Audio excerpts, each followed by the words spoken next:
Yung isa pa, inaanak niya. Inaanak ko, nanganak na. Mga anak na naman. Ang pangalibali magpangalawa. Magpangalawa na. Dami pa, nakalimutan na nila. Nakalimutan ko na rin. Ay, salamat. Visit yan. Bahala sila sa Oh my buhay nila. gosh. Si Eva, buntis na naman. Dito Ay, mga hindi anak sa naman daw. Dito mga anak daw sa akin. Kaya Anak to, ni Lisa? Eva, hindi ka ito. Anak ni Baliw.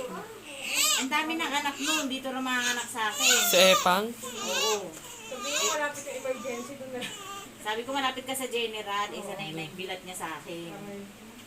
Sino Kaya Epang? pupunta pa rin dito. Si Kapatid Eva, niya. Pang anak ni anak Baldo. ni kapatid ni Rhea. Baka budulin ka. Hindi, may kukuha kasi nun. Hindi ako mabubudol. Oo, may kukuha nun. Sasamahan ng kukuha.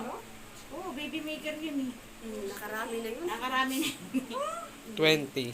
Di lang. Dagdag. Tapos titiway ka lang. Ay, tapos Kaya nga ngayon hindi. Bala sila sa buhay nila. Sabi ko, huwag ka mga anak sa akin kako pag wala kang pera. Tapos meron naman siyang pamangkin mo ba yun? Oo, yung pamangking ko naman. Oh. Sino? Anak ko naman. Oo. Mikey, ang anak galing. isang ko. Yung anak niya, 17 years old. Aray ko. Sabi ko mag-prepare ka ng 10,000 ha. Hindi pwede Wow libre doon. naman. Hindi yung matanggap. Subject mo, sungod ka mo. Hindi naman ni tita. Aba, hulog, wala nang libre ngayon ako. Nahirap lang. Kung ano maratsada ka mo. Kaya nga, ako nga kung saan nakakarating para kumita ng pera tapos libre sila sa akin, visit Kaya- sila.